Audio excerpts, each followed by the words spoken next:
Okay then, sorry about the delay, we're going to make a start now. My name's Basil, or you can call me Baz. I've been working in Dawah for 5 years and we've never started on time, so apologies for that. But basically I'm the chairman of a new organisation in Middlesbrough called Straight Path Islam. You can check our website out, www.straightpathislam.webs.com. We're a group of young brothers and sisters who want to dispel all misconceptions about Islam and bring the true ideas of Islam towards our non-Muslim friends in the area. And also we're going to create healthy dialogue between Muslims and non-Muslims so you can understand each other properly. If we don't get active and if we don't start speaking up for ourselves, the only source of information people can get about us is from the news and other places. So basically it's up to us to create an environment where we can have healthy dialogue with each other and discuss all topics, especially the sensitive topics. Because if we avoid them, then like I said, the only other place that people can go to learn about Islam is from the media or maybe people that don't like Islam or whatever. Today's topic is, does God exist? To a lot of people this might sound like a simple thing, just yes or no, but more and more people, especially from the young people, are beginning to think about, does God exist, does God not exist? A lot of people are agnostic, meaning they say there might be a God, there might not be a God, but even if there is anyway, he's got nothing to do with us, we're not bothered. Some people are spiritual but don't follow organised religion.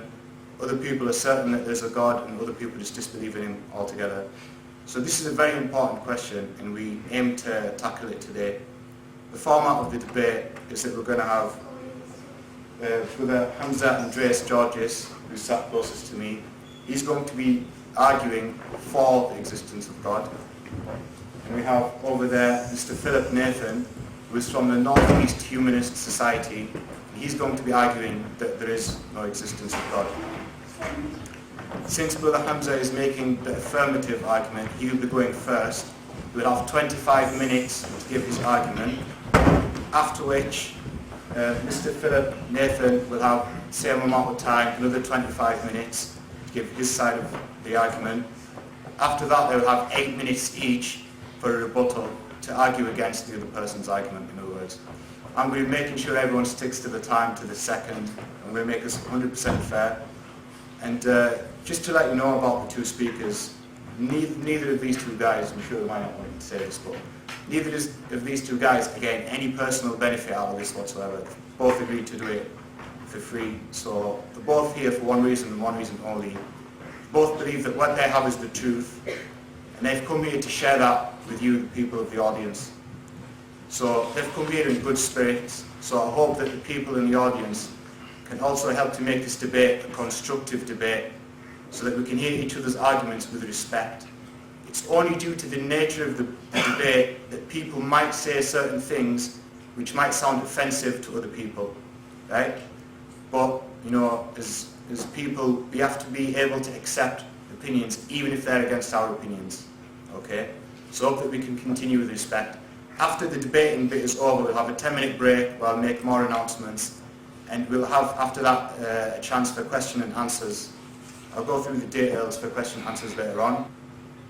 Okay, so without further ado, I'm going to introduce Hamza Andreas Georges to come to the stand and to deliver his 25-minute speech. Thank you. And please stay silent throughout the full debate. You can have question and answers at the end. If you want to, do an applause or whatever, or do a takbir or whatever, do it after they've stopped talking, because we're recording it. Are the speakers working? Because the mic doesn't seem working. I've got a natural microphone in my voice. Okay, so start. Take your time.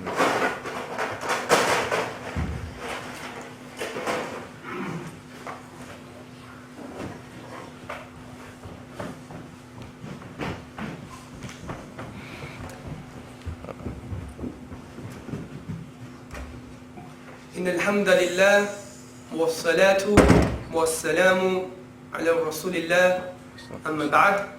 I greet you all with the Islamic greetings of peace. Assalamu alaikum wa rahmatullahi wa barakatuhu. First and foremost, I'd like to thank the brothers and the sisters and the friends who helped organize today's discussion. Most importantly, I'd like to thank Philip Nathan for being a positive participant in today's discussion. I think today's discussion is very important because the concept of God forms the foundation for religious belief. And therefore it forms the foundation for action, whether we perceive it to be bad or whether we perceive it to be good. But I think there's a theological, emotional reason why I'm here today as well. Because the Prophet Muhammad sallallahu alayhi wasallam, peace and blessings be upon him, said, لا يؤمن أحدكم حتى يحب لأخيه ما يحب لنفسه, which is a hadith, a narration attribute to the Prophet Muhammad sallallahu alayhi wasallam, when he said, you are not a true believer unless you love for others what you love for yourself. Akhihi means brother, but if you go to the other riwayah, the other narrations in the Imam Ahmed, for example, it means the whole of humanity. Philip Nathan and other people in the audience who are of agnostic, skeptical or atheist perspective, they need to be given some of this thing that we love. And the thing that we love the most is the truth, is the idea that God does really exist. And it's very important because there's many so-called intellectuals out there in British society and across the world claiming that there is no God. For example, Richard Dawkins, he said, if people think God is interesting, the onus is on them to show that there is anything there to talk about. Otherwise, they should just shut up about it. This is the kind of mentality that we're having to face in the 21st century in Britain. Similarly, and nicely put, the Christian professor Alistair McGrath at the University of Oxford, he demystifies why some people are very aggressive atheists. And he says, if atheism saw itself simply as one irreligious option among many, there would not have been a problem. Atheism, however, has a disturbing tendency to see itself as the only faith and demands that everyone conforms to its beliefs. Now I believe this debate today is not alien to the Islamic tradition. The Qur'an, which is the book of the Muslims that we believe is divine, is from Allah subhanahu wa ta'ala, engages with the mind. Allah says in the Qur'an, أَوَلَمْ يَتَفَكَّرُوا فِي أَنفُسِهِمْ, do they not reflect within themselves? وَكَذَلِكَ نُفَصِّلُ الْآيَاتِ لِقَوْمٍ يَتَفَكَّرُونَ. And thus, we have explained our signs, our proofs, our evidences in detail for those who يَتَفَكَّرُونَ. يَتَفَكَّرُونَ in the classical Arabic language doesn't mean just thinking about something. It's very deep. It means the thing that you're reflecting upon, you must inquire about its implication. What does it really mean? Similarly, the Qur'an says, أَفَلَا يَنْظُرُونَ إِلَى الْإِبِلِ كَيْفَ خُلِقَتْ. Have you not seen the camel and how we created it? Always making us ponder and engaging our minds. The Qur'an is not a book of blind faith, rather it's a book of the thinking man, the thinking human being. Similarly, that's why I'm going to bring 3 arguments today very briefly, and we can expand them in the question and answers on why I believe there's greater reasons to believe that God does really exist. The first argument is God makes sense of the origin of the universe. The second argument is God makes sense of the fine-tuning of the universe to permit life. Third argument is God makes sense of objective moral values in the world. What we believe to be good and right is actually objective and not subjective. Let me start with the first argument. God makes sense of the origin of the universe. We have all asked, where have we come from? Why does something exist rather than nothing? Did the universe have a beginning? Did it just appear? Typically, atheists generally have said the opposite.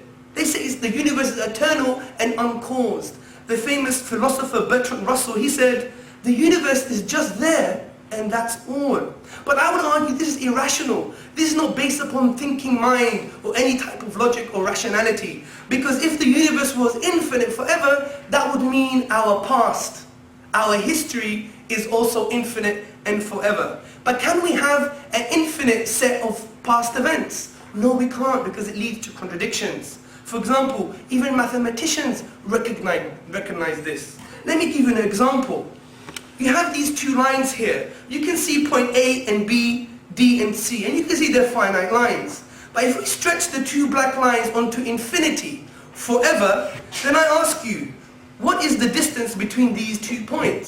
Now one may argue, well, the distance is infinity because it's between 2 infinites. The 2 lines have been stretched to infinity now.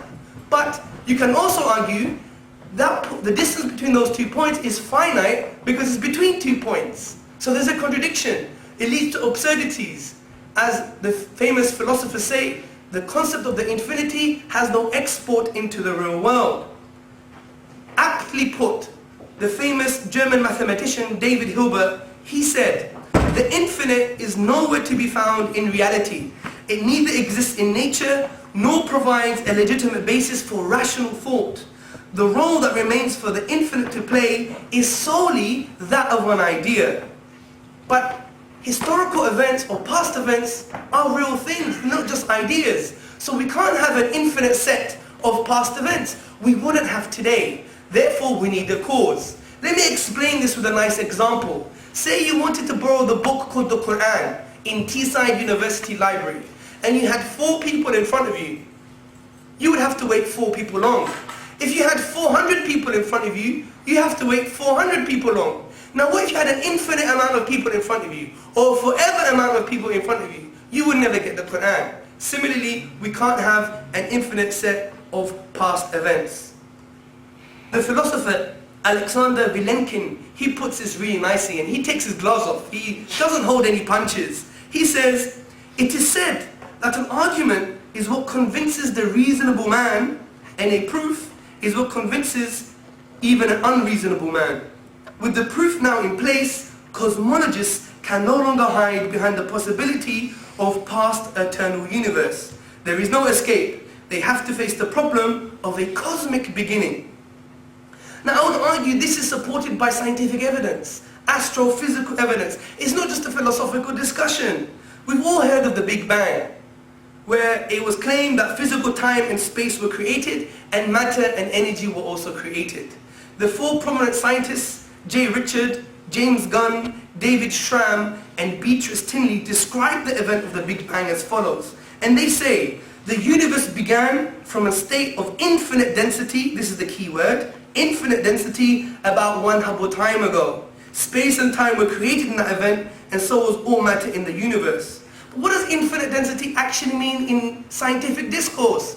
It actually means nothing. So we have to believe that the universe came out of nothing. Similarly, Cambridge astronomer Fred Hoyle, he states, "The universe at a point in the past was shrunk down to nothing at all." So the Big Bang model requires us to believe that something was created out of nothing. For example, Anthony Kenny, professor at Oxford University, he says, "A proponent of the Big Bang theory, at least if he's an atheist, must believe that the universe came out of nothing and by nothing. But brothers, sisters and friends, out of nothing, nothing comes."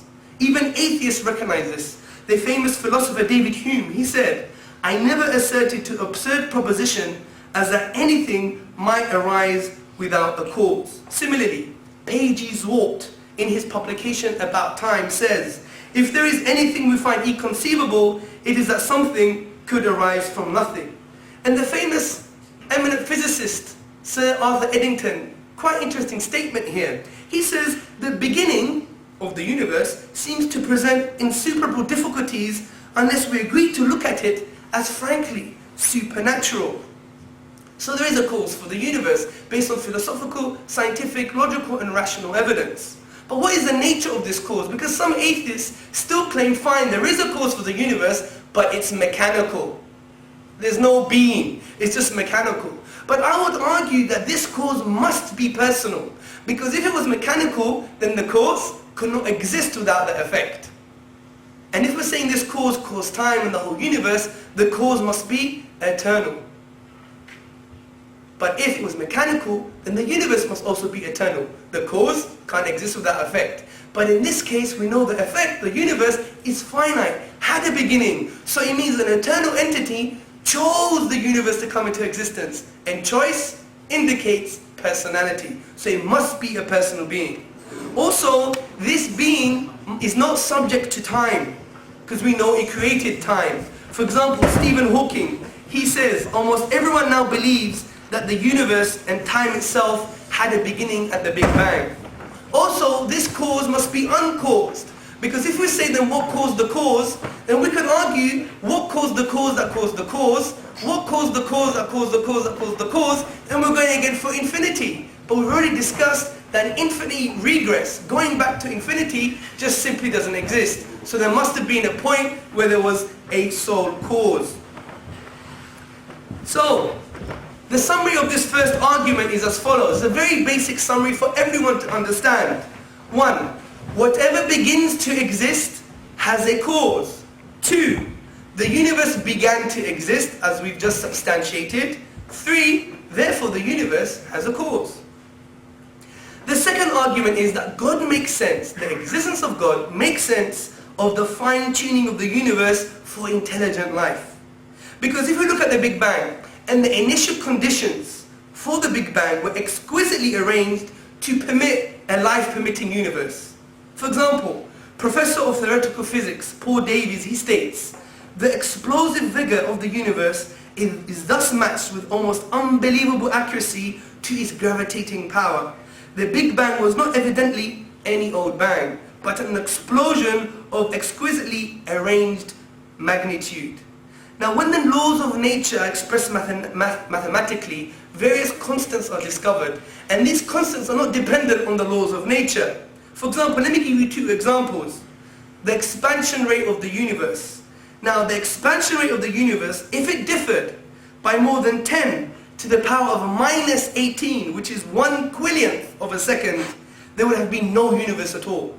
For example, even Stephen Hawking, in his publication, A Brief History of Time, he acknowledges the following. He says, if the rate of expansion was 1 second after the Big Bang had been smaller by even 1 part in 100,000 million, the universe would have recollapsed before it ever reached its present size.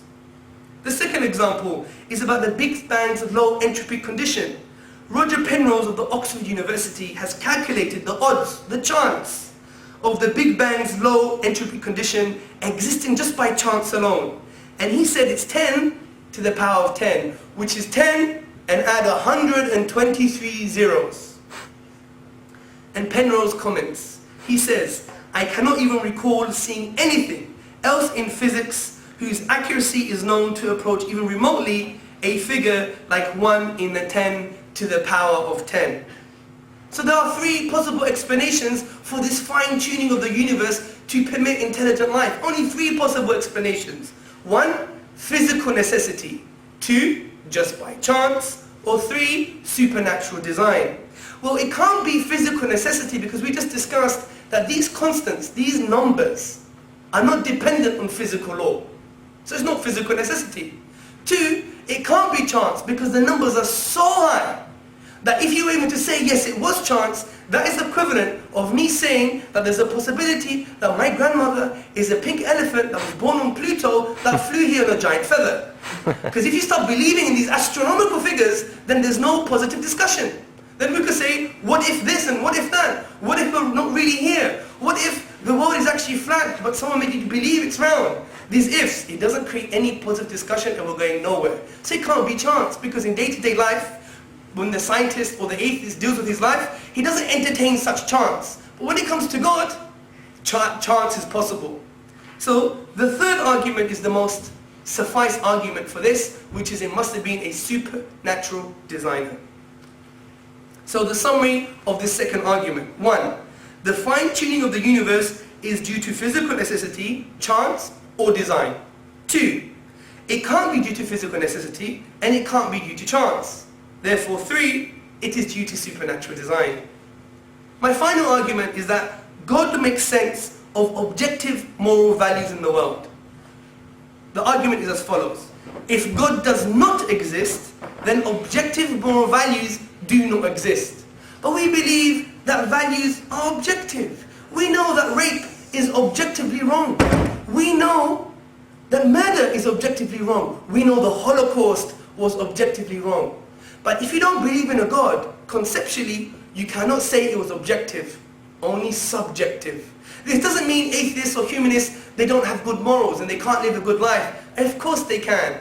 But from an ideas point of view, you can never claim that rape is bad objectively. And you can never claim that the Holocaust was objectively wrong. And I'll give you the following examples. Before I do that, let's hit something from the late Professor J.L. Mackie of Oxford University, one of the most influential atheists. He says, actually he admitted, if there are objective values, they make the existence of God more probable than would have been without them. Thus, we have a defensible argument from morality to the existence of God. But I have to repeat, it doesn't mean atheists and humanists do not have moral behavior. But it means if you don't believe in a God, you can't claim that these morals are objective. You can't say rape is actually good or bad, objectively. You can say it's relatively good or bad. And this is a problem because all inside us, we believe these things are objectively wrong. So without God, there's only two ways to try and prove in objective morals. One is biology or evolution, and two is the social pressure, the influential ideas in society. But let's take the first one. Can we take evolution as a basis to prove that there is objective morals? No, we can't. Because what is evolution? Evolution says that human beings are just accidental byproducts of a lengthy evolutionary process. And our morals have evolved just like our ears or teeth. And similarly, you may argue, well, human beings are different from animals. No, not from a biological perspective, because evolution says that we're just like animals. And animals have no moral sphere. There's no moral paradigm when it comes to animals. Because when we see a cat plays with the mouse and scratches its eyes out and rips its brains out and eats it alive, we don't say the cat is behaving immorally. We just say he's acting according to his instincts. Similarly, evolution says exactly the same thing. For example, nicely put, the professor of science, Michael Rules, he explains, morality is a biological adaptation no less than our hands, feet and teeth. Considered as a rationally justifiable set of claims about an objective something, ethics, in other words morality, is illusionary. It's an illusion. I appreciate that when somebody says, love thy neighbor as thyself, they think they're referring above and beyond themselves. Nevertheless, such reference is truly without foundation. Morality is just an aid to survival and reproduction, and any deeper meaning is an illusion. This is what they believe in if you believe that morality comes from evolution. It has no objective basis. Secondly, can we claim social pressure? Can we claim, well, there's a consensus, an ijma' in Arabic, yeah? A consensus in society that says what's morally right or wrong. But there's huge problems in this. Because some of the actions that we do today in the 21st century will be despicable 40 or 30 years ago. Because the influential ideas in the society has shaped society in a different way. So, society is relative. Morals are relative from a social pressure point of view. They can never claim they're objectively wrong or objectively right, these actions. Similarly, if we believe that the basis of morality is just social pressure, then that means you would have to agree that the Holocaust was good if you believe in this approach. Because it was just social pressure. Because wasn't it social pressure in the 1930s and 40s that all the Germans came together to agree as a consensus that it was morally right to kill 6 million Jews? So we could never say that the basis of morality is just social pressure. So that's why I argue, if you don't believe in a God, you can never claim in objective morality. Because you have these two options, biology, evolution, or social pressure. And we just discussed, they cannot be a firm, rational foundation for objective morals. So Philip Nathan today can never claim that killing is actually objectively wrong or objectively good. Because where is the basis? Where is the conceptual anchor that transcends human subjectivity? Only God can do that. So we could summarize the argument as follows. 1. If God does not exist, objective moral values do not exist. 2. We know objective moral values do exist. 3. Therefore, God exists. So I think in order for us to have a very positive discussion today, I think what Philip Nathan must do, in my opinion, I'm not telling him how to debate, is go away from emotions. I've had many debates with humanists and he always gets into a religious, emotional argument. I want it to be very nice and clinical so we get to understand the ideas behind if God exists or not the emotional ideas. So I think he has to address some of the arguments I've posed today. And let me just summarize all the arguments. The first argument of the beginning of the universe was 1. Whatever begins to exist has a cause. 2. The universe began to exist. 3. Therefore the universe has a cause. The second argument was about fine-tuning, and it went as follows. 1. The fine-tuning of the universe is due to physical necessity, chance or design. 2. It is not due to physical necessity, chance or design. 3. Therefore it's due to supernatural design. And the last argument, the third argument about morality, went as follows. 1. If God does not exist, objective moral values do not exist either. 2, but we believe that rape and killing is objectively morally wrong. We believe in objective moral values. 3, therefore God does exist. These are the very basic premises I've used, and I think Philip Nathan needs to address them as best as he can. Anything that I've said that's wrong or offensive has come from my ego. Anything that I've said that's good and correct has come from Allah subhanahu wa ta'ala. Alhamdulillahi Rabbil Alameen. Unquestionably, indeed, all praises are due to Allah subhanahu wa ta'ala. Jazakallah khair for listening.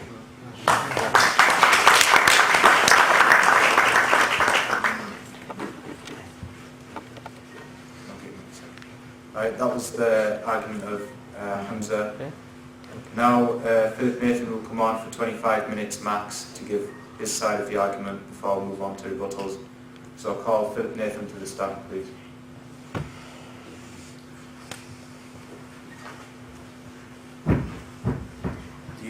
What was the pens? The plastic box. Oh,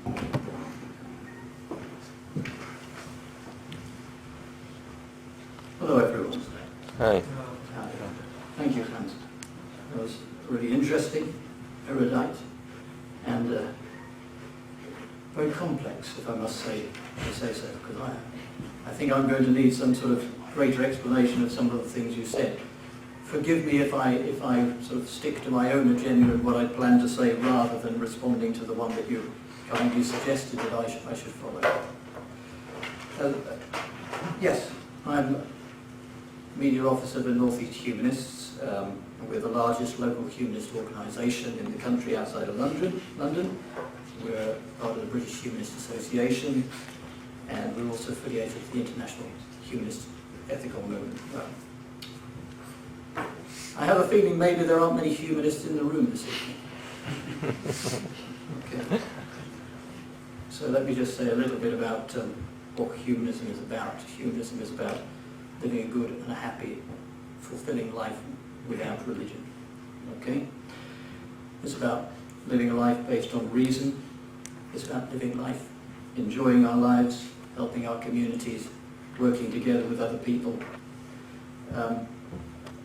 We believe in using evidence, making reasonable assumptions, what we feel are reasonable assumptions about life. And we believe in working together to support the happiness and well-being of all other people. I suppose, what does that mean in reality? It means that locally we support various charities, including working for refugees. We oppose racist organisations like the British National Party. We work in our communities and support organisations like Amnesty International. And we socialise, we enjoy ourselves together and have garden parties and things like that. We're concerned with the well-being and happiness of all humanity, but we believe this happiness, this well-being, can be achieved best by human effort alone. So humanists believe that we have one life. This is it. We're living it now. We don't see any evidence for life after death. We think this is it. We don't believe in reincarnation.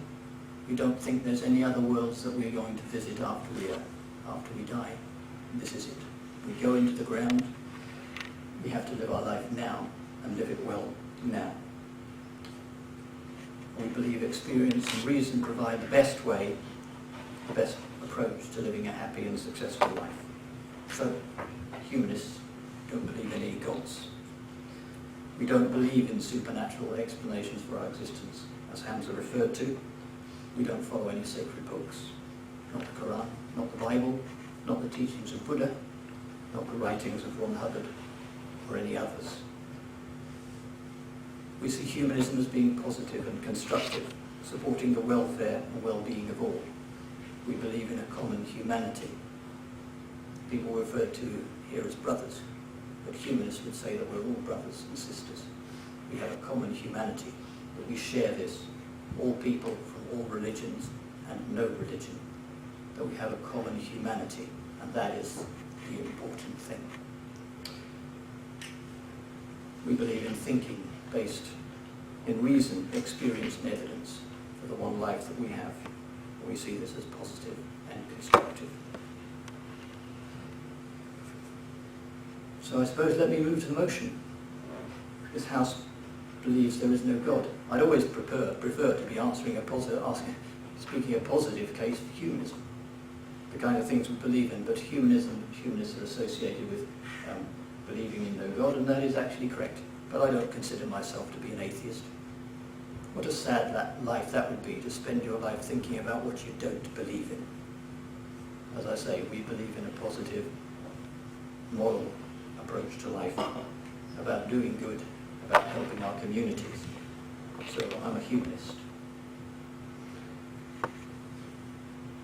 But, as I say, be no doubt humanists don't believe any gods. We think there is no afterlife. There are no heavens, there are no hells. There are no rewards after death. There are no punishments after death. This is it. This is what we have. This is the one life we have. We see no angels. We see no supernaturally inspired miracles. We feel that there have never been any of these miracles, that they do not happen.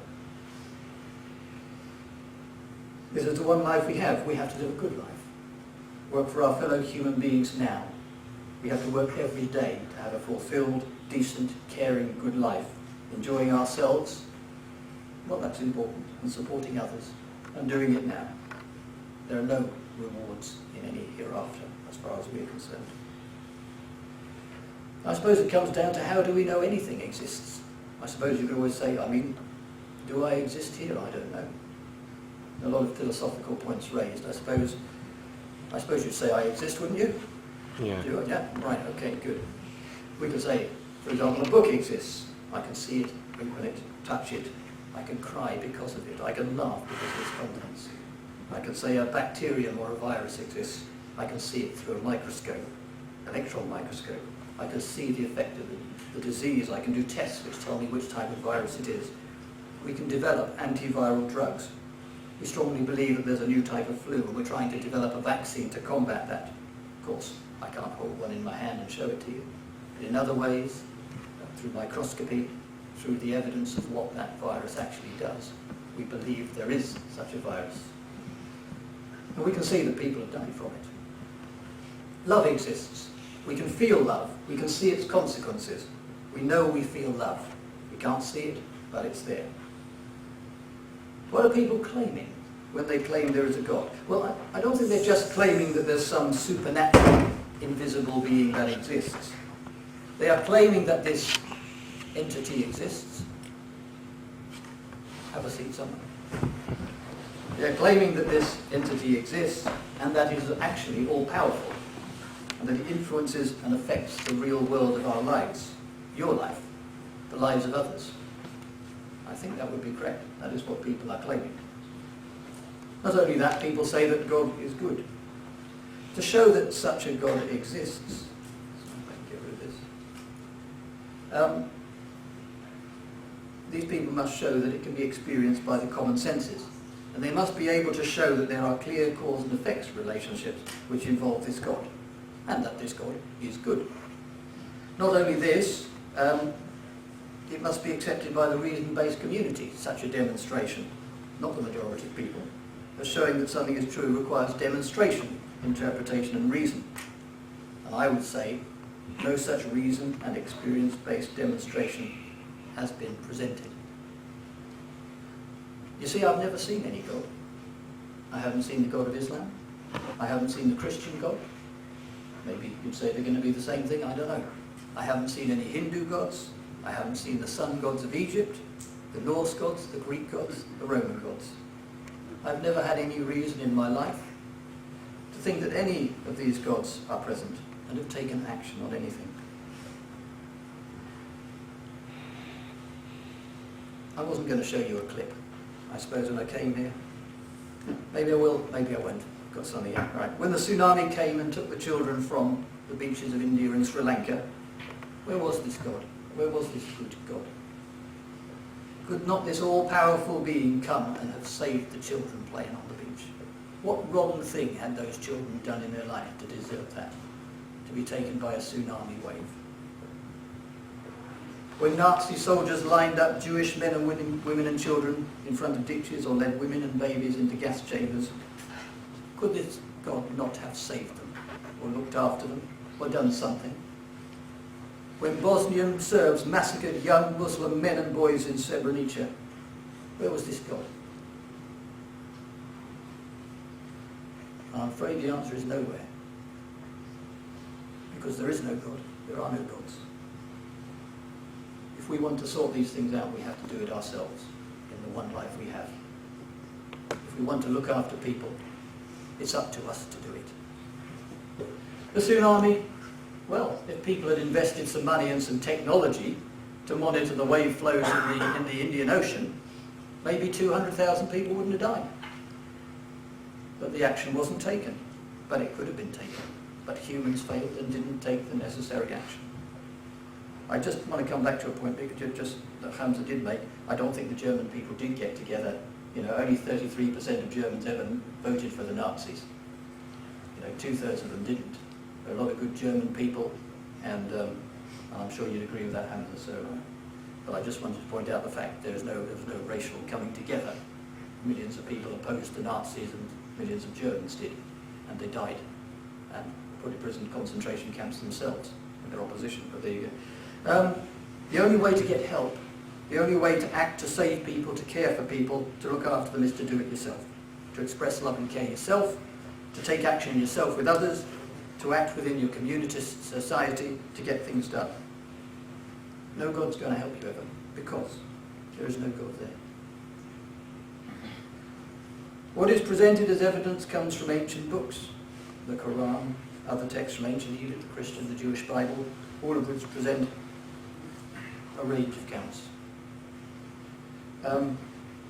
Of course, these books are said to have been written by gods or divinely inspired by gods. And so, of course, they say there is a God. But then we get into a circular argument. It goes round and round in circles. The book says there is a God, but the book was written by God. So you would never get out of that circle, frankly, if that is the evidence that's going to be taken. I would say, most importantly, these books are designed largely to get ordinary people to behave, but more importantly to do as they're told.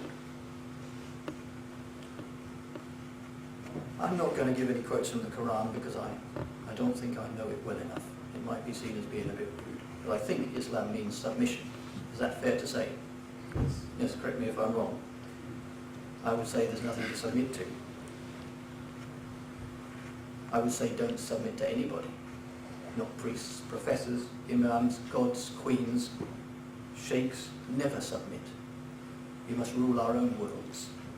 To whom is submission really being given anyway? Well, maybe I'll discuss that later on. Given that there are no gods, why do so many people apparently believe there is, or at least belong to and support groups which believe in gods and promote the idea that this entity exists? Well, let's start from the personal point of view. Why do people who believe in God believe in gods? Let's take a fairly obvious statement. Children who are born in Islamic countries, in Islamic societies, with Muslim parents, are very likely to end up as Muslims. I'm sure you'd agree with that, believing in God and the Prophet Muhammad.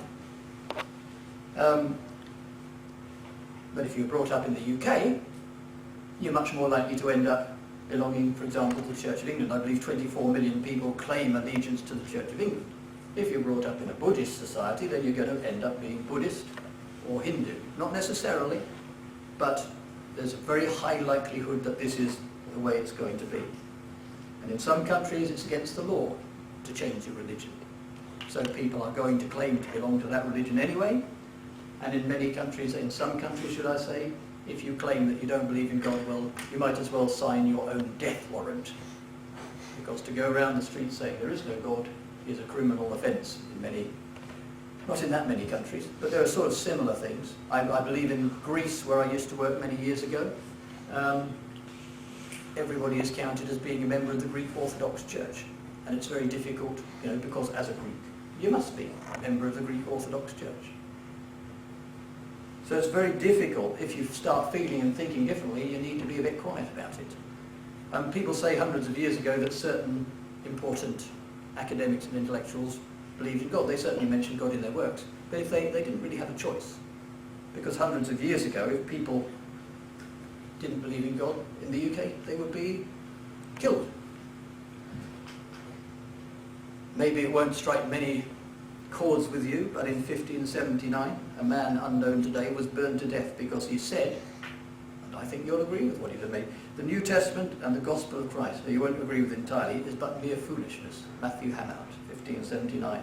A mere fable. Christ is not God or Saviour of the world, but a mere man, a shameful man, and an abominable idol, he said. Christ did not again rise from the dead or ascend into heaven. Baptism is not necessary, and nor the sacrament of the body and the blood of Christ. Of course, Catholics are supposed to believe in transubstantiation. It's a difficult word to say. Transubstantiation, that in the Catholic Mass the bread becomes the body of Christ and wine his blood, I believe. I don't believe, they believe. And it was a crime a couple hundred years ago in Britain to say, no, that's not true, it doesn't become the blood. You can't say that, because you'd be put in prison, you'd be killed for it. We live in a better world now. Humanists believe heavily in freedom. We certainly believe that if people wish to choose and practice a religion, that's their decision. Absolutely. And no bars should be put in their way, as long as these beliefs and practices do not damage the freedoms of others. We don't object to people letting children learn about other religions and belief systems.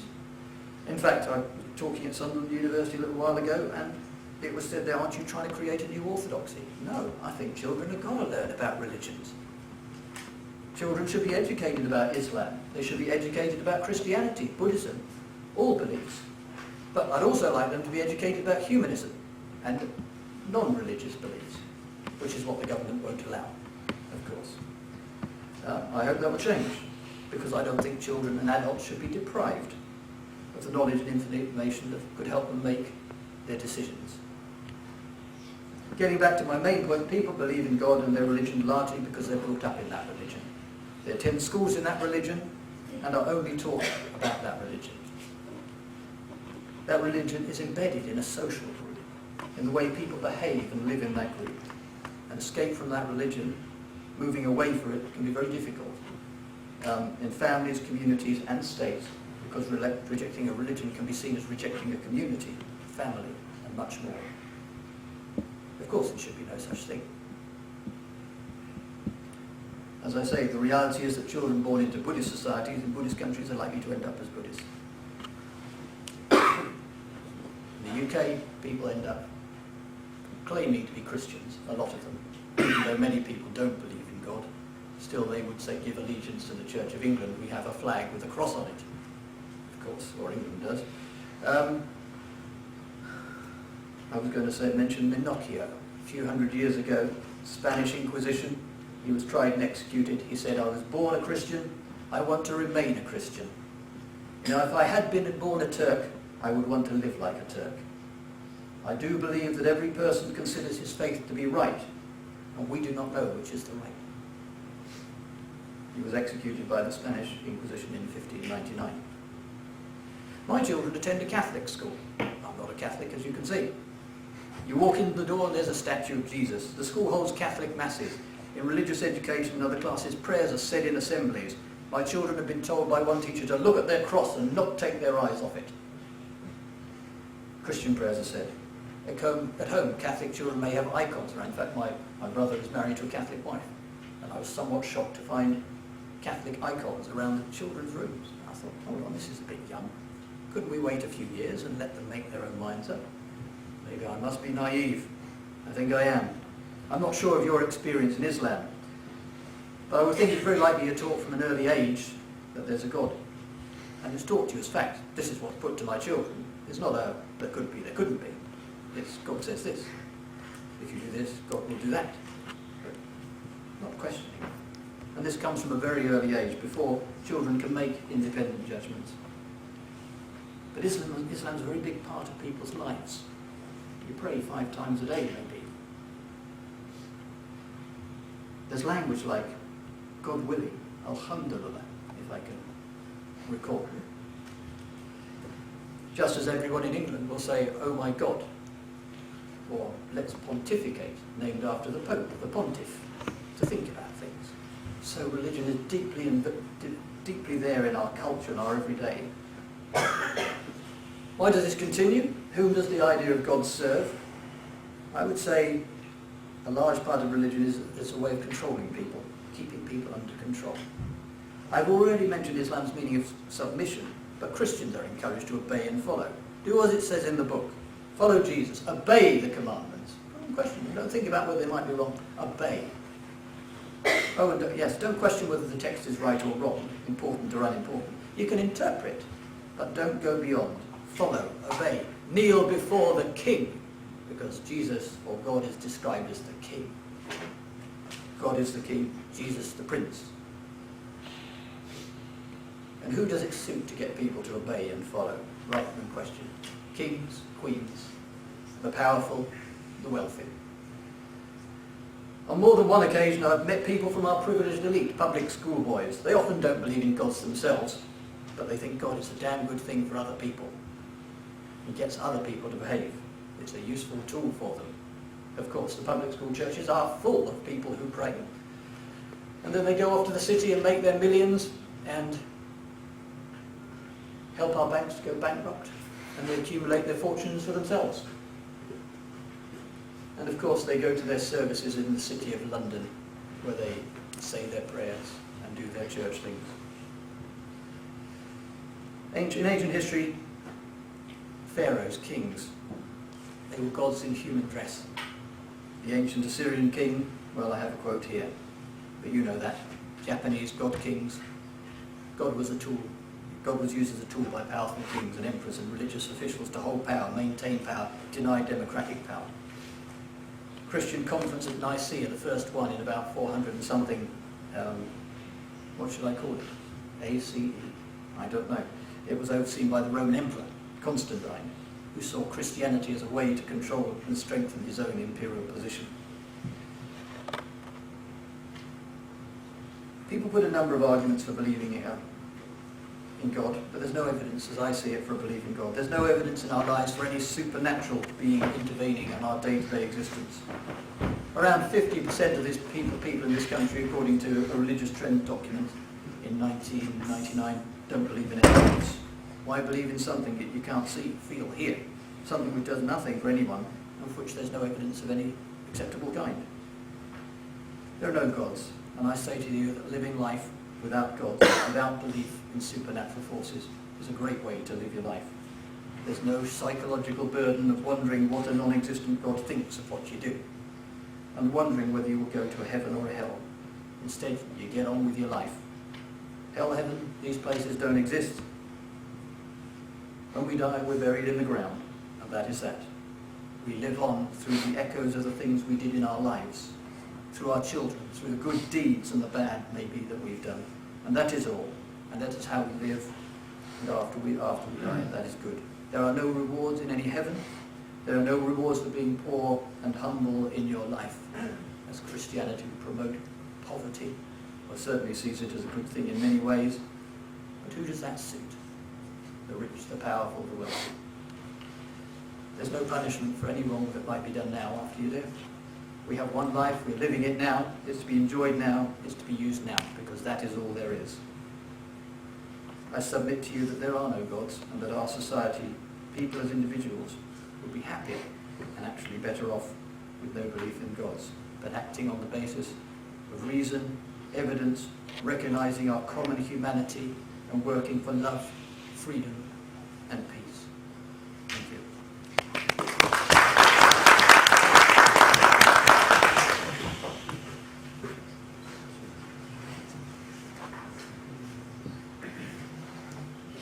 Right, so you've now heard both arguments from both speakers. Each speaker will now be given 8 minutes each for a rebuttal to counter the argument of their colleague. So Hamza and George would like to come up first.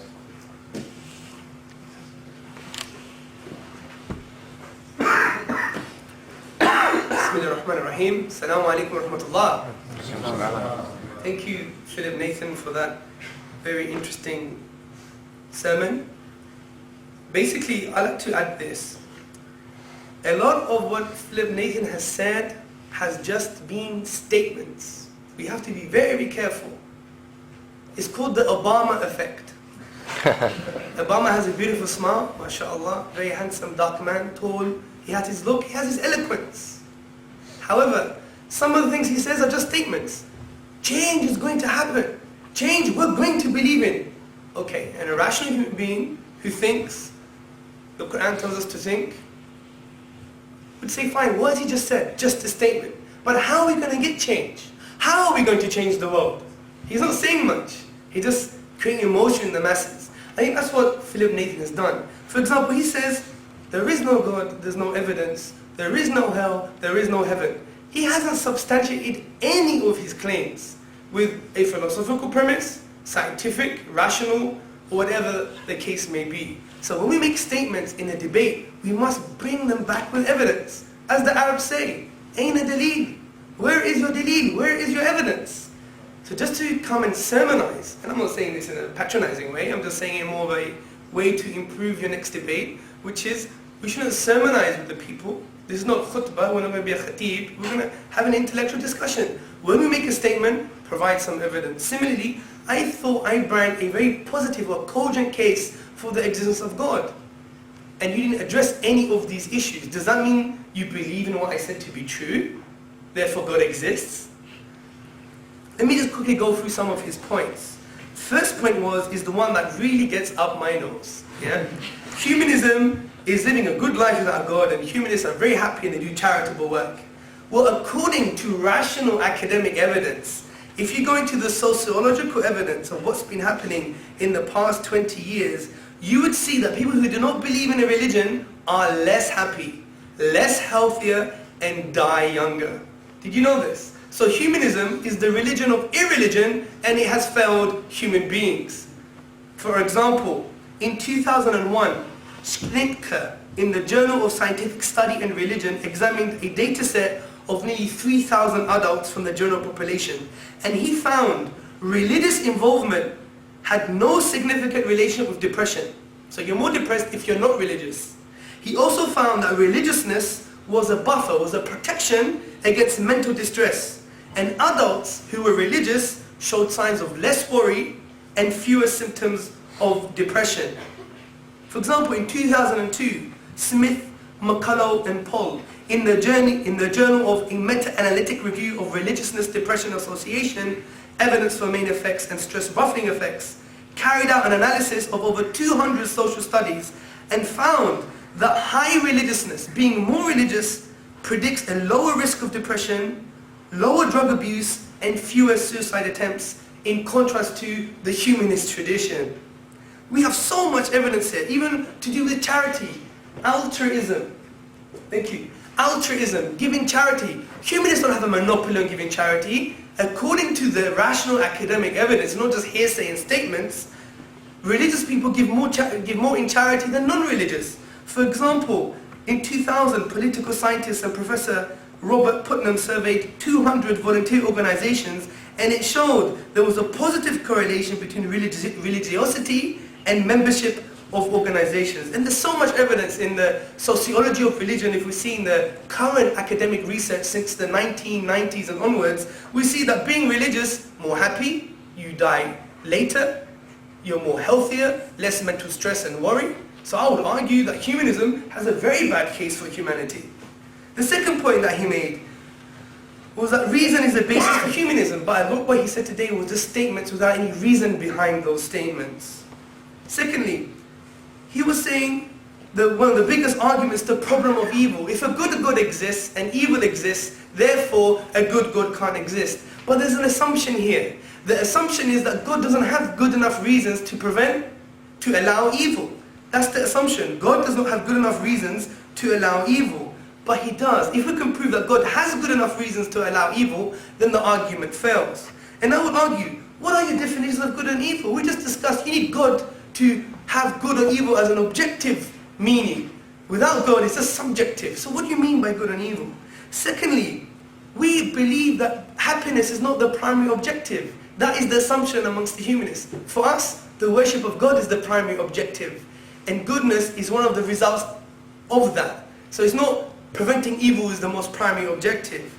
Secondly, we know God created us for a test. That's one of our objectives, one of our maqsad, the maqasid, the objective of Islamic law, to create us for a test for eternal happiness. Secondly, having hardship allows us to understand who God is. So when God says He's the healer, we know God because He heals us if we are ill. Ill may be perceived as suffering, but by having suffering we understand God, which is greater to us than the perception of good. Secondly, suffering allows second order good. For example, first order evil is pain and suffering. First order good is pleasure. But second order good, a higher good, such as being courageous, you require someone to be a coward for the contrast. So to have greater good, you need evil. And there's so many other aspects to prove that God has good enough reasons to permit evil. But I would argue emotionally, what would you rather have? An atheist view where there is evil and suffering and at the end there is no justice and there's no eternal bliss? Or a godly view where there's even suffering for your test to come closer to God and you get an endless reward? And the people of paradise, what do they say? They say as if the pain in dunya was nothing, the pain in the world was nothing, and we have eternal bliss. So what do you want, the dark world of atheism or the positive world of theism, someone who believes in a God and a religion? And you talk about the tsunami. According to the humanist view, those who drowned in the tsunami are just dead and they suffered. According to the Muslims, those who drowned in a Sahih hadith from the Prophet Muhammad sallallahu alaihi wasallam, they are martyrs. They are with the Lord and they're having eternal bliss. This is such a positive case for religion, whereas the atheist humanist view is very dark. And also the other question, which is that you need evidence, physical evidence for everything. No, you don't. Prove to me, Philip Nathan, that your great-great-great-great-great-great-great-grandmother was alive, or she exists. You can't do that physically. You don't know where her grave is. You can't get any DNA samples. The only way to prove that she did exist is because you are here today. It's a rational concept, not naturalism. Everything requires physical evidence. So that premise is also flawed. Secondly, about the Greek Orthodox Church, I'm actually Greek, by the way. I look Pakistani, but I have Greek DNA somewhere.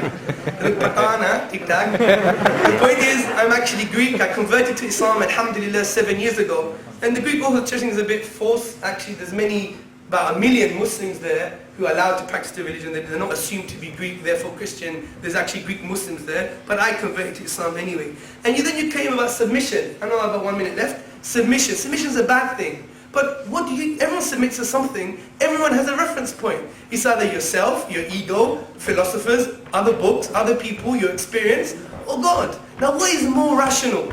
To refer yourself to something that is higher than you, greater than you, more experience, more knowledge, more understanding, more wisdom, or to refer to yourself something which is creation? The most logical thing is to submit yourself to the Creator because it's much better. That's the last point. Last point. And just to conclude, he has to address my arguments, which he hasn't in any shape or form. Please, Philip Nathan, address my arguments so we can have a fruitful discussion. Jazakallahu khairan.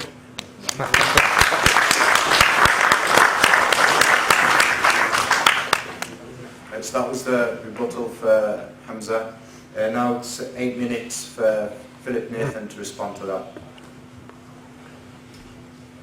I'll take this back.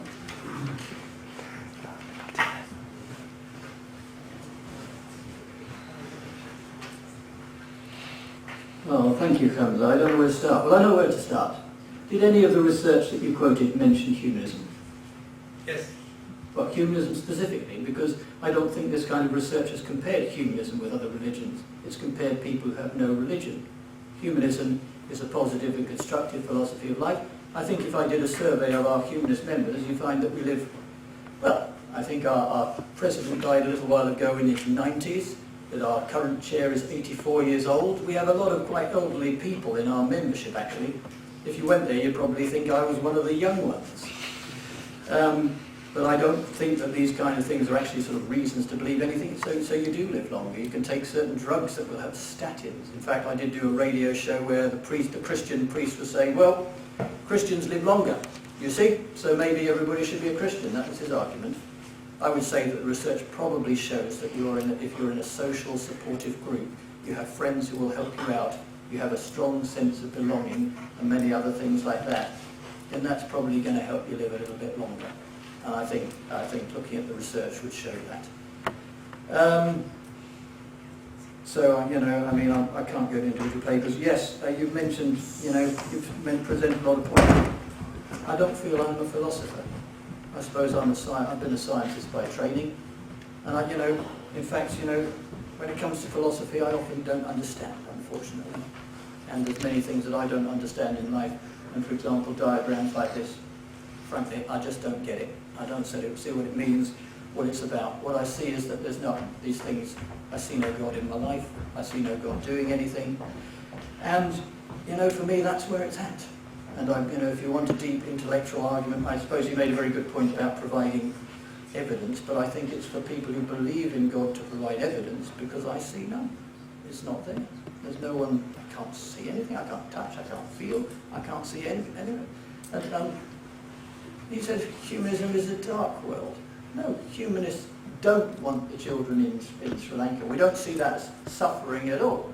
It is suffering, but we don't want to see that as a test. We just don't want to see it happen. We don't want to see people lined up and shot. And our objective in the right humanist world is to act to stop these things happening. To act through technology, to make vaccines, to act in various ways using technology to stop people starving, to have a better world philosophy so poor people who we could feed, that we actually do damn well feed them. And so I see, you know, what we offer as humanists as being very positive and very bright. And I think Muslims can adopt those thoughts as well. And I don't see your world as being particularly dark.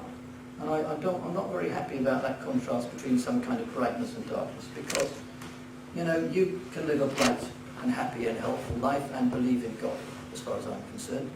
You know, we have a difference of opinion maybe on that one, but, you know, you can do so many good things. And I don't, you know, but humanists do good things too.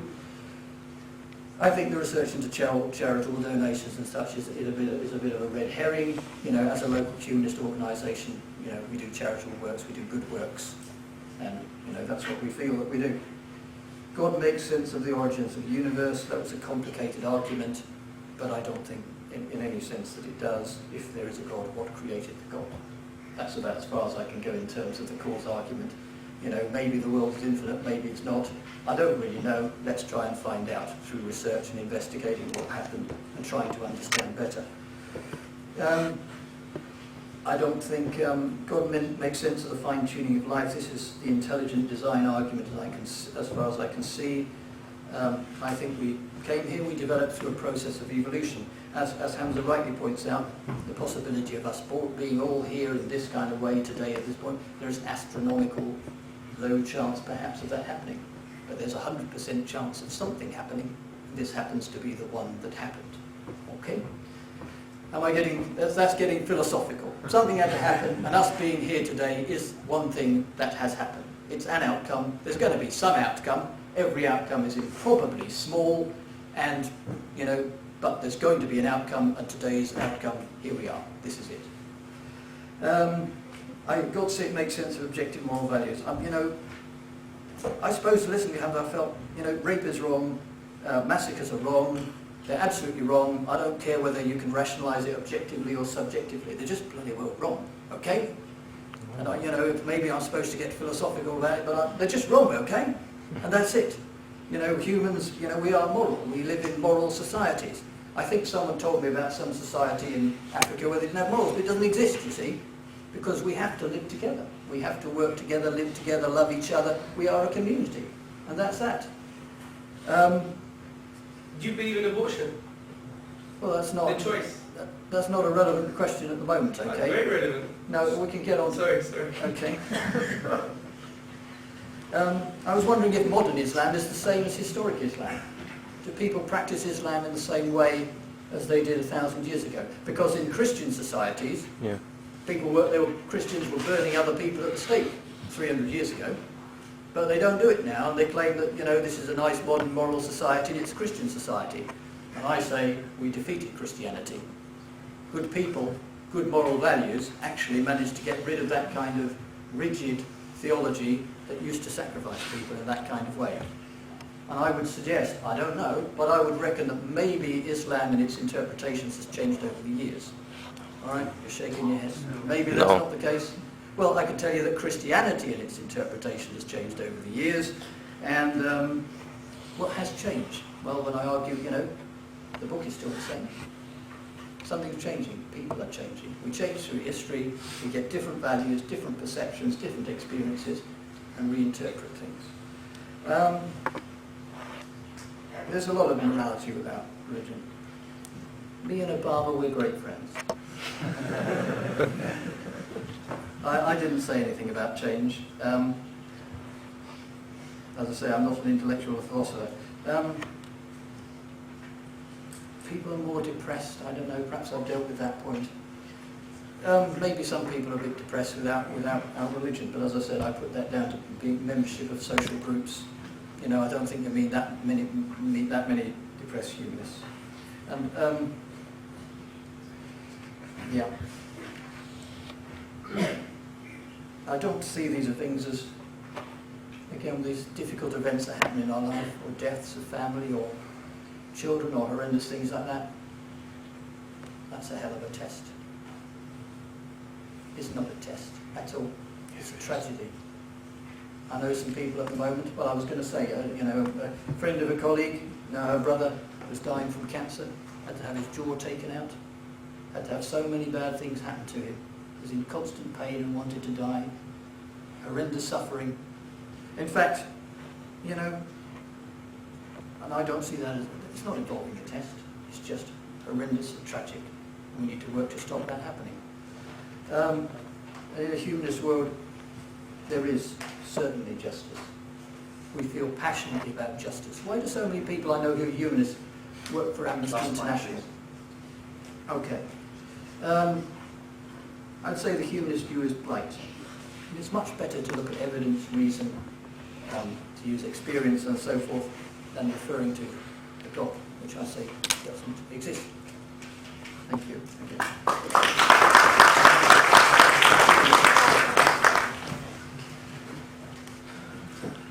Alright, so you've now heard from both speakers.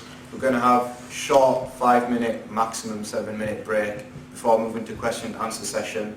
This is where you get the chance to contribute to the debate as well. Before I'll go into the question and answer session now. I'm going to give you the rules, and everyone has to stick to the rules. I know some people here are my friends or whatever. I don't care if you're my friend or whatever. Everyone sticks to the same rules, inshallah, okay? If you want to ask a question, please make sure it's a question. There's always somebody, no matter what event I do, no offence, who thinks that people came to listen to him and not the speakers. So ask a question, don't give a lecture, please, okay? You have like a few seconds, make your point, and then that's it. I don't want anyone standing up and giving a lecture. If you do, I'll politely ask you to stop. You can either ask a question by writing down on a piece of paper. You have to write down in English. Somebody asked me, can I write in Arabic? I'm sorry, but you can't. Make sure that it's readable handwriting. Or if you want, you can ask a direction by raising your hand. What we'll do is we'll first see if the ladies have a question. After that, we'll see if the gentlemen have a question. And after that, we'll answer a question from the piece of paper. All speakers have an option to comment on the question. So even if you're asking a direct question to Hamza, for example, after Hamza gives the answer, Philip will be allowed to comment on it. Okay? We will allow a little bit of going back and forth, but after a couple of minutes I'll have to stop it in order to move on. I want as many people as possible to get the opportunity to ask a question. Okay, so just give a couple of more minutes for people. Has everyone got a piece of paper that wants one? Right, so might as well get started with the Q&A, because we've got about half an hour left. Okay, so we'll first start off. Is there any sister that would like to ask a question direct about a piece of paper? Raise your hand. I've got one. Yeah, can you just please make sure you stand up so we can hear the question clearly? Or at least raise your voice or something. Can I just raise my voice? Yeah, you can. Can you hear me there? Sort of.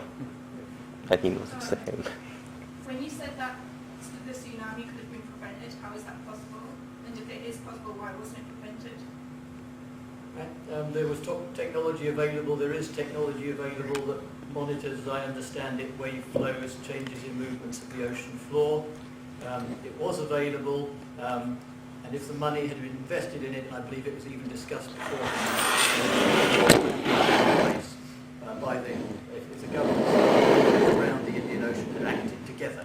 As I understand it, they didn't act together. It was very expensive, so they didn't want to invest in it because it would have costed a lot.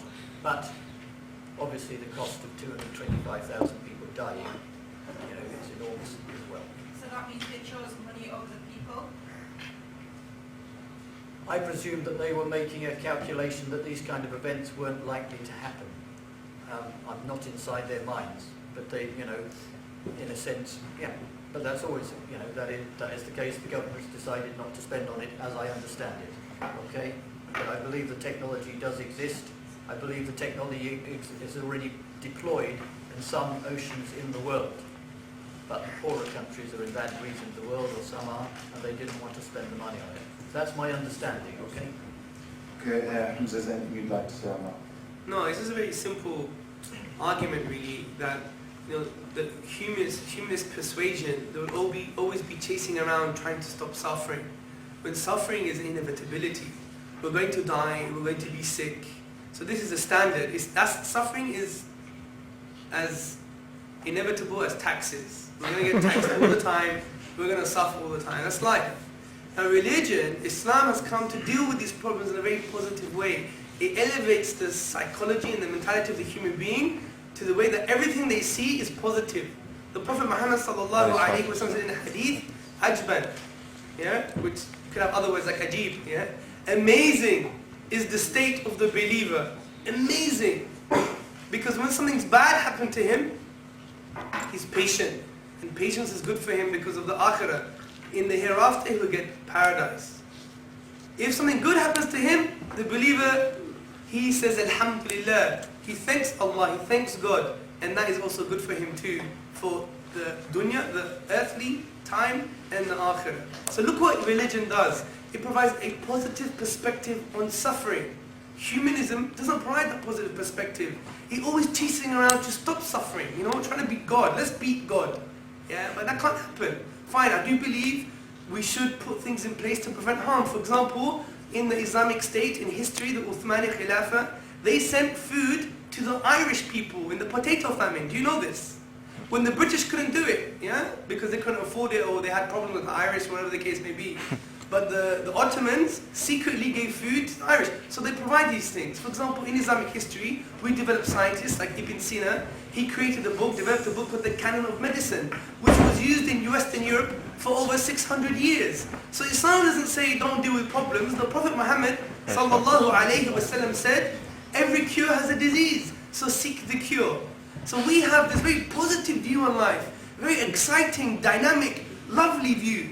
So this is what religion does to us, which I think is opposed to the very bleak vision of chasing after problems like the humanist tradition. Jazakallahu khair. Okay, Nathan, you've got about a few seconds to say something. Well, yeah, I don't believe suffering is good. Intense suffering, you're right. Yeah, I would chase after suffering, trying to reduce it, trying to stop it. Inevitably, we will suffer some kind of pain in our lives. Bad things have happened to me. Bad things will happen to all of us at some point in time. I get on with life. Yeah? You get ill, you get better, you get on with it. Bad things happen, you get on with it. And I don't. You know, and that's just what I do. You could say maybe some, very bad things have perhaps happened to myself. But, I don't think not having a religion had any effect on me. I sort of thought, well, I see, death is inevitable. It's going to come. And it can be quick, but it can be long. I suppose I remember a story to do with Mother Teresa of Calcutta, who was a famous Catholic missionary, and a man was in the last throes of his life, and he was suffering terribly. You haven't been there, I haven't been there. With terrible cancers all over his body, in intense pain. And Mother Teresa was there, and he said, give me some pain relief. And she said, no, Jesus is kissing you at the moment. This suffering is good. And the man said, well, please tell him to stop kissing me. And I think there is intense pain and suffering, and I want it to stop. And so you're right. Yes, we will go around chasing suffering, trying, as you say, maybe suffering, we're going to have bad things happening in our lives, but we need to try and do something about it. We need to prevent children from starving. We need to, look after environment, We'll have to move on from that point. Yes, brother. What about the suffering if it's happened if the suffering happened, or like tsunami that happened in order to save the other people? For instance, if Hitler was killed when he was a child in catastrophe, that will save people. will save 6 million Jewish people wouldn't be killed. So sometimes God permit, I think, God permit suffer happen in order to save the other people. Sometimes. What do you think about it? Well, I don't think there's a God. But That's an assumption in your question. Yeah. I don't think there's a God. I think that happened, and it would have been better if it hadn't happened. And humanists would like to chase around and stop Adolf Hitler's, stop the BNP, stop these extraordinarily unpleasant people, you know, and we will chase them. Yeah, no, I disagree with that. Humanists don't go around solving problems because the mentality of the humanist, if you don't believe in a God, you're not going to see those problems as opportunities. That's what religion does. It allows you to see a problem as an opportunity. Whereas for the humanists, they are depressed and they're sinking in depression because there's been a problem, because they don't have a God to teach them how to view things positive. No, this is true. So this claim of having a monopoly of treating things well, it's not true, because if we're looking in, okay, let's look at reality. When Islam was in political power in history, it did some things that was unparalleled from a humanist perspective. Read the historical books, Philip Mansell, his historical book, Constantinople. The only time in history where a state had food, shelter and clothing for everybody. This is not a humanist phenomenon. This is an Islamic phenomenon based on Islamic economic principles that elevate people and gave them economic liberation. Because when they give the zakah, the 2.5% tax for the charity, the people came back and gave it back to the leader and said, everyone has food, shelter and clothing. So when you look at religion, it sees problems and it creates opportunities from them, because as I said, we do try to chase suffering to solve the problem because we see it in a positive way. Because when we say this, there's suffering, that person's suffering, fine. I'm going to try and deal with the problem because one, I get reward for it as well. It's a means to come closer to God because I'm dealing with the problem. And there's something positive about this. We believe God is all wise. And from His wisdom, you can't say just because I can't see the wisdom, it's not there. That's actually a logical fallacy. It's argument of ignorance. You can't argue from ignorance. It's a logical fallacy in logic. I'm sure you're aware of that. So if we believe God is all wise, then His wisdom permeates everything. And sure, maybe something happened today because there's infinite wisdom that we can't yet understand. But because we can establish God does really exist, as I said in the beginning, you can't have an infinite set of past events which you still didn't address. You know, this kind of thing, you know, we can argue. We have a very positive view, and it's an amazing view, in my opinion. I've never claimed that humanists have any monopoly on positive moral values, and I think you've heard me say it again and again, you as Muslims will do positive, many good and many positive things in your life. Why should we have a monopoly? You know, Christians do many, many good things. There's no humanist monopoly on being good, and I've never said such a thing. I suppose at the moment in this society, which is secular or Christian, there aren't many people starving on the streets. And you brought up that example of an Islamic society doing that. Are we then to take that a Christian or a secular society, that one should believe in the values of a Christian and secular society because That's wrong. Because of the current situation? There's 90,000 homeless people in England, Well, including women and children. 90,000 and growing. And they got money. I think if you go back to the situation you described, it's unlikely that, you know, by definitions of modern definitions. No, but you've just saying that's not true. I mean, there's 90,000 people, that, you know, hungry on the streets. Well, Homeless people. Well, I don't see, you know, people that they're classified as homeless, but there are places for them. Oh, to now we're stay. nitpicking. Now we're going into the nitty-gritties of things. I mean, you said there is no one homeless and starving, but there is. Well, it depends. In America, the richest capitalist Break it state in up, the world, YouTube. Break it up. 25% of America is living under the poverty ladder. I mean, this is capitalism.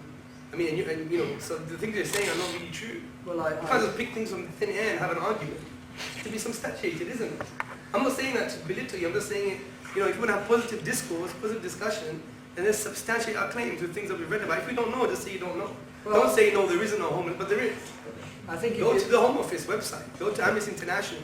I think if you look on the streets of Middlesbrough tonight, I think you're going to find an absence of starving children, starving adults. There may be one or two homeless people, some people on drugs with alcohol problems, etc., etc. I think that's the fact. alcohol problems. All right, a number of them. All right, a number of them with alcohol problems. Okay. You know, I don't think that undermines basically what I'm saying.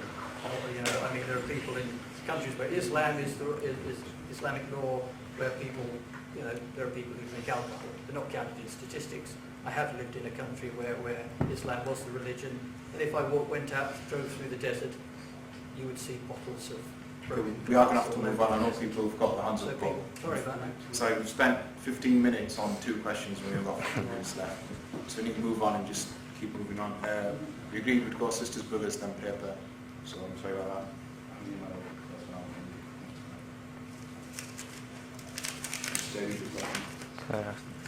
And the numbers are.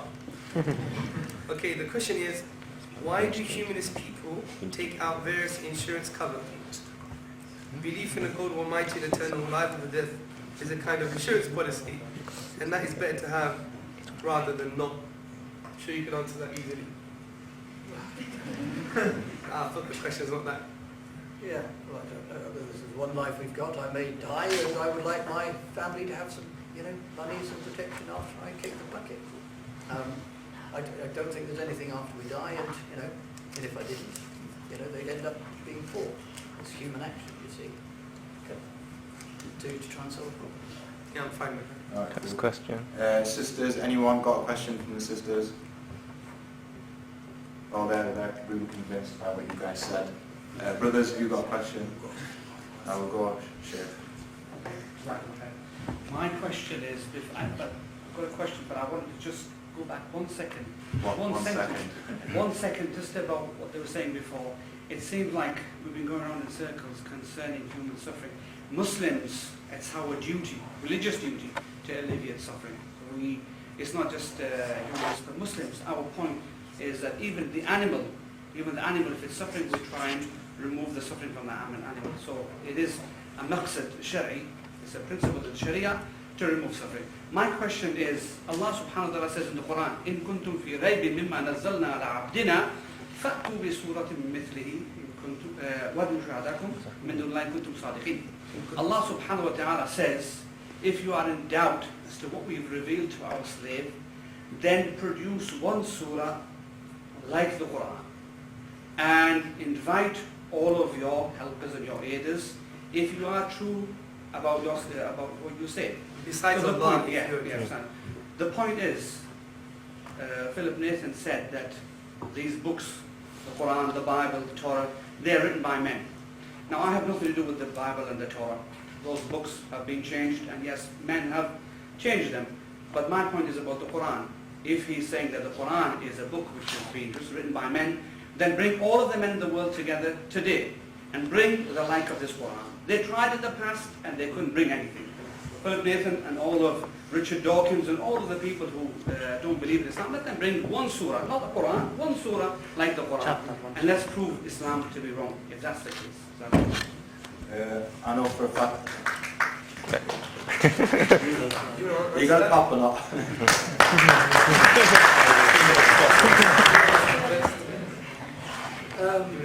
Was actually a question. Prove something wrong. Yes, the Quran, of course, it was written by people. What is the point? That I have to somehow prove it's wrong? I think we need to sort of prove that the content is right. Yeah. Okay. We need to show some kind of assertion that is actually correct, that the content is correct. This is debated about whether there is a God, there is no God. You said it's written by men, so I'm saying prove it's written Okay, by Well, historically, I'm sure that if people looked at it historically, I'm not sure of the research on a particular question, but it's well known. People have looked at the text of, for example, the Christian Bible, and have shown that That's it's different though. This is the problem, you see. This is why people get frustrated, is because you're taking a specific instance in Christian history and you're superimposing it on the Islamic narrative. It's a logical fallacy to take something specific and make it general. I mean, if you're going to claim something about the Quran and you have no evidence for it, why claim that? I would never sit here claiming things about So what God. is the gentleman claiming? Is he claiming that it was written by God? Let me make No, my no, point. no. My It's- point is, No, It was written by men. Right. but No, how? no. How do you substantiate that claim then? Do you see my Guys, point? you start to speak. Every time when someone has a premise, you say a statement and then you give some evidence for it. So for example, when I was talking about cosmology, the origin of the universe, you can't have infinite set of past events, you can't go infinite regress, it's an absurdity, therefore there's a sole cause. You said, then what caused that cause? Then I argued even in my presentation, but then you could go infinitely again, what caused the cause, what caused the cause, what caused the cause. You never have to do anyway. So rational necessity states, you must have a sole cause, that's uncaused. Now, see, that's a substantiation of the claim. You said book are just created by human beings. Just a statement, and you just said again, there is no God, full stop. But with no evidence. That's the problem that people get usually frustrated, is because you're just saying a statement. Really However, must come in to here. demystify the Sheikh's comment, when he said, say that this is to do with assumptions, and all logical arguments, if we're going to get into what logical philosophy is about, there are assumptions within arguments. And the assumption, your argument is based on a premise that there is a God. No, it wasn't. Your premise saying- is wrong. No, Your no. premise is absolutely What wrong. he's saying is and this. therefore everything that flows from that premise must also be. Okay, let me demystify that for you then, yeah? The But Qur'an you says... aren't teaching me things, you aren't demystifying anything. Well, I'm doing it now for you. You're putting your point of view in a debate. No, I'm You are- demystifying. I'm sorry, you are not my teacher. Okay, well, I'm sorry that you feel offended. The point is this. No, I'm just the pointing out Qur'an that you're not says... teaching me today. This is you're a, putting in your all point of view respect. in a debate. Okay, I think it's good to learn from each other. I've learned a lot from you. And I'm assuming that you learn a lot from me. The Prophet ﷺ said, the cure to ignorance is to ask and learn. You're asking, I'm learning, you're asking. And this is the thing about positive discourse. It's not about egos. I don't care if you're going to teach me. I'd rather get something positive from you. Pray to Allah that happens. And the point is this. The Shaykh is saying in the second chapter of the Qur'an, verse 23, it says, وَإِن كُنْتُمْ فِي رَيْبٍ مِّمَّا نَزَلْنَا عَلَىٰ عَبْدِنَا فَأْتُوا بِسُورَةٍ مِّن مِثْلِهِ وَادْعُوا شُهَدَاءَكُم مِّن دُونِ اللَّهِ إِن كُنتُمْ صَادِقِينَ. Talking to the whole of humanity, humanists, non-humanists, religious, non-religious. If you're in doubt about the book which we have sent down to the Prophet, the servant, Muhammad sallallahu alayhi wa sallam, then bring a chapter like it. And if, and bring your helpers and supporters besides God if you are truthful. So he's saying, if you don't believe it's from God, then I'm challenging humanity, saying, bring the smallest chapter like it. Now, according to the classical, the Mufassirun, those who explain the Qur'an, such as Ibn Kathir, Jalalain, Qurtubi, and many other scholars, even Western scholars such as Arbery, Margaluth, Bruce Lawrence, and many others, they came to a consensus, Western and Eastern scholarship, that this challenge has something to do with this unique nature of the Quranic language. The language is inimitable, it's unmatched, it's unique. So what they do is then they take this universal statement based upon Western and Eastern scholarship, Muslim and non-Muslim, and they derive conclusions. The Muslim is a rational being, he derives conclusions. Can it be from an Arab? No, because he challenged the best Arabs who were Arab linguists par excellence. For example, Ibn Rashid, a famous historian at that time, said, they loved the language of Arabic and could express themselves in the best way. Similarly, we have Western academics like Bruce Lawrence that says Quranic verses are signs of inexhaustible truth. They signify meaning laid with meaning, light upon light, miracle after miracle. Martin Zame, another Dutch Orientalist, says that Quranic Arabic is a written manifestation, eminent written manifestation, not found anywhere. Arbery, he said the Quran is amazing. You had Reverend Boswell Smith saying the Quran is a wisdom of truth, the purity of style, and it's a miracle, and indeed a miracle it is. Margaret, you have all these Western Orientalists, best place to look at the Quran saying there's something unique here. Some people will say that about the Christian Bible as well. No, they never do that, by the way. Well, right. Substantiate that claim. Substantiate that claim. Now, some people may argue Shakespeare, in other words, Sheikh Zabur. I'm only kidding. Shakespeare, they say he was very unique. But there's a difference between the uniqueness of Shakespeare and other masterpieces and the Quranic uniqueness. Quranic uniqueness is about the structural features of the language. Shakespeare is about the subjective, how it sounds nice. Now the Quran with the structural features... I'm sorry, if I could get a word... No, because it's taken rather a long time. Yeah, but I'm sorry to demystify things. Well, I'm not being demystified. Isn't it interesting that yourself, born as you converted to Islam, but many people here think you're singing the praises of your Quran, your Islamic book. No, I'm and not. Christians No, I'm will not. sing the praises and talk about the uniqueness of the Bible. No, I'm not. My wife is a Christian, and is not a born-again Christian. And she will go on about this special book, this special New Testament, which is a great guide in But people's you don't let me lives. finish. Well, because we've got to finish at 8:30. Yo, but you can't just butt in and just destroy me like that. Well, because you can, I think we need to take turns. Yeah, but sure, I mean, but the But my point I'm wife trying is to a make Christian, and she's a committed Christian, born again Christian. She will say, you've got to be baptized, the New Testament provides a great guidance. I'm giving you academic evidence, I'm not just giving you my subjective It whims and really desires. doesn't sound like academic evidence to me. You have to vote in. You It have to sounds vote in. selective. Okay, just everyone, please. I'm in charge, so I Oh, can't say okay, he's talking. I'm the don here, right? No one shout out from the crowd again, please, right? Best thing. When I start putting a limit on how long each person can talk for, this gives every person an equal chance, and at the same time, it gives us an opportunity to get as many questions asked as possible, right? And I did say after guys, we go to here, so we'll go in here, and then we'll go back to guys. I'm going to start putting, you got 1 minute each to just comment on each question.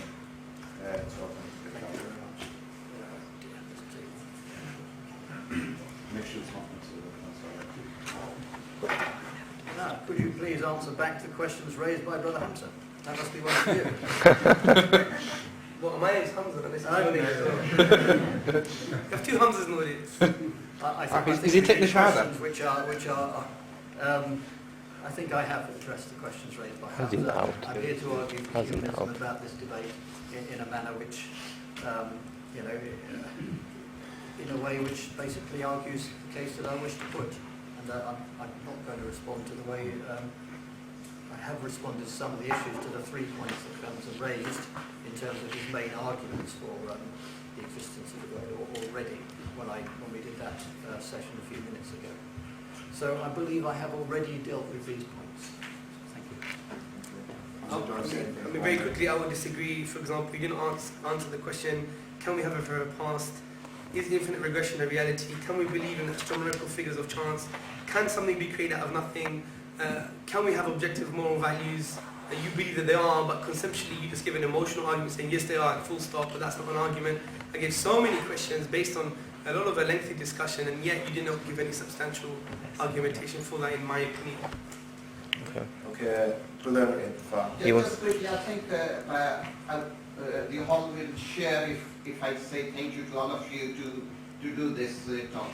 I think we are trying to kind of get God Almighty, or to recognize God Almighty by the physical laws as we know of. But God Almighty is beyond the physical laws. He is unique. Just his compliment. Okay. Okay, so 1 minute each to comment on briefly. Well, you mentioned physical laws, yes. Common senses, see, hear, see some kind of influence in our current life, etc. That would sort me out as evidence for there being a God. And beyond that, I can't see. Yeah, there's no, that is a justification. You know, if you say God is invisible, you can't perceive him, has no effect, you can't see or hear or touch, etc., etc. Well, for me, those are the things that I require in order to believe something. I do need my senses, I do need some sense of influence on the current world. Do you see what's behind the wall? Well, from experience, you know, in life, I know that there is a wall behind me. And behind the wall?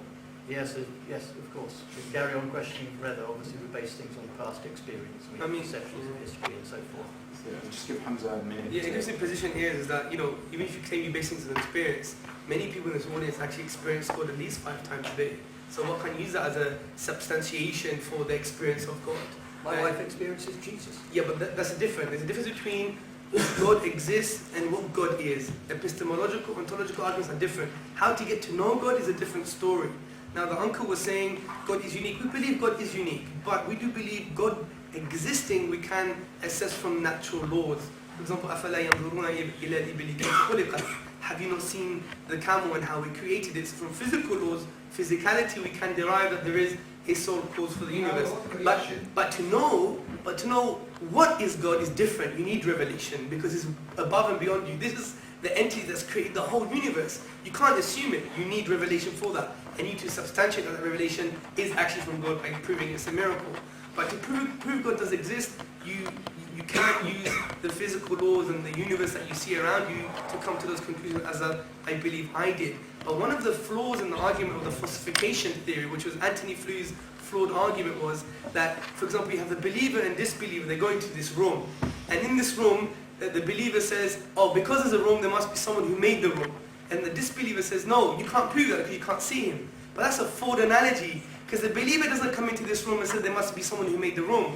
The believer comes to the room and sees the arrangement of technicality, the things in the room, the lights, the books, a PhD thesis in the corner, then concludes that there must have been someone who put them there, because it's irrational to conclude the opposite. So the disbeliever concludes from a presumption of atheism, the dogma of presuming atheism to be true. But the believer, when he comes to this room, he's concluding from evidence. That's why your falsification theory is flawed. Short, sorry. We've got, as you can see, it's almost past. We've got time for one final question. This guy. You've already asked us, sorry, I can't ask you then, sorry. I'm going to ask somebody who hasn't asked a question. Quick one. Okay.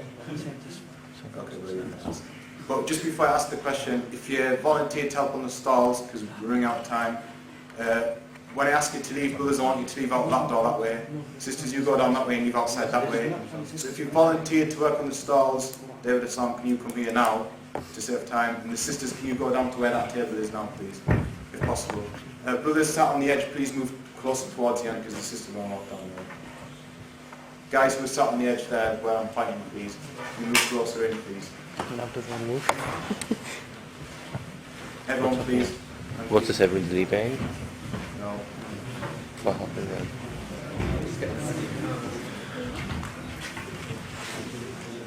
So, sisters have volunteered to help. Can you come down now, please, before everyone else starts to leave?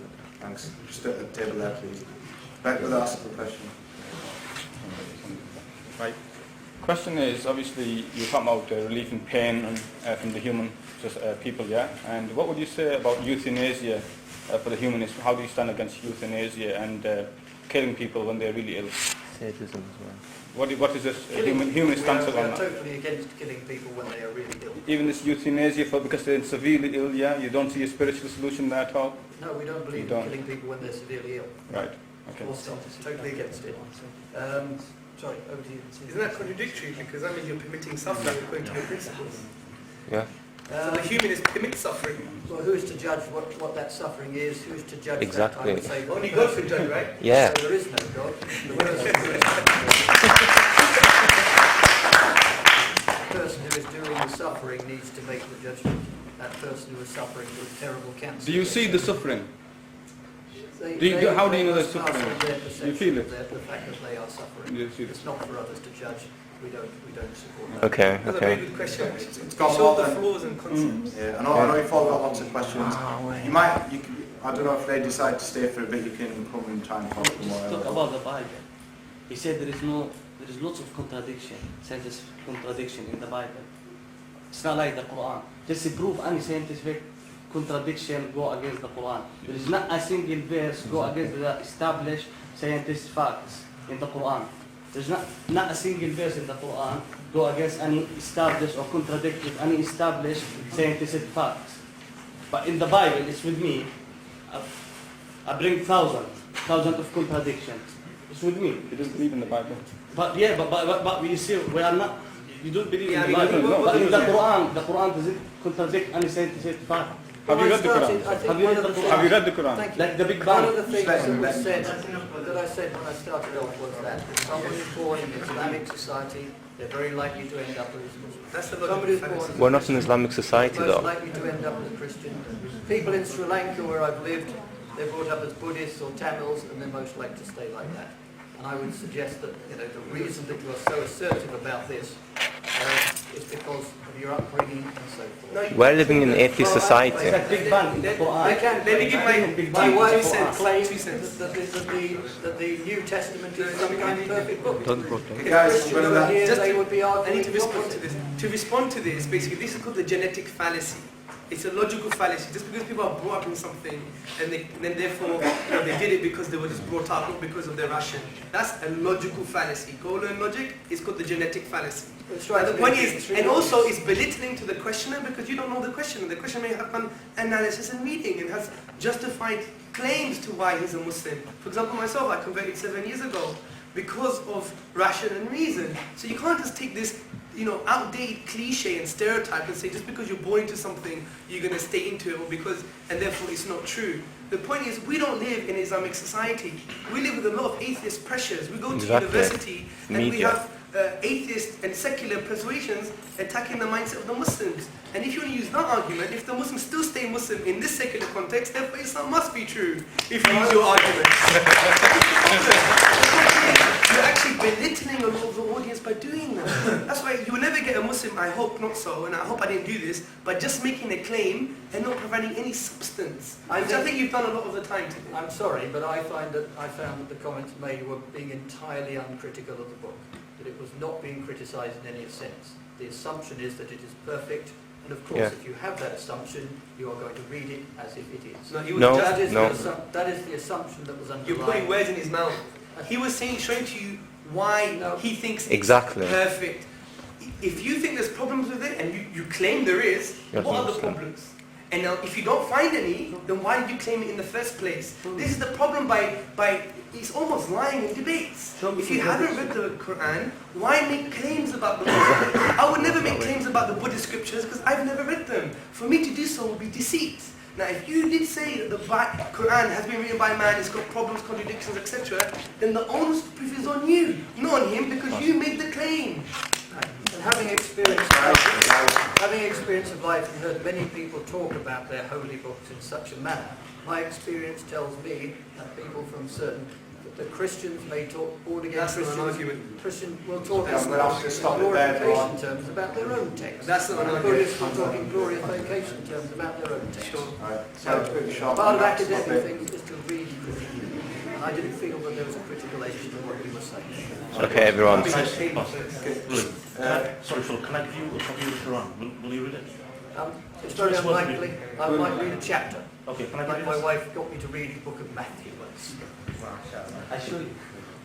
Right, guys, I just got one or two things I'd like to say. First of all, I'd like to thank you all for coming down. As Imam Ali, I think it was when he said it, everyone's either your brother and sister in Islam or your brother and sister in humanity. I'd like to thank both speakers for coming down. I know, like I said at the beginning, due to the nature of the topic and due to it being like a debate, both people feel strongly about the saying. If you have any opinions criticised, wherever, it can cause a bit of tension. So I'd like to ask Hamza and Philip if they agree to stand up and hug before we all leave. We'll pray for him.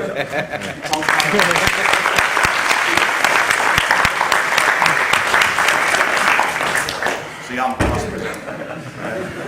And again, please, before you leave, right, brothers come out that way, sisters that way. Please do visit the stalls, take anything you want for free, and please don't forget to donate. We're desperate for your donations. I'm not going to state how desperate we are for your donations, please.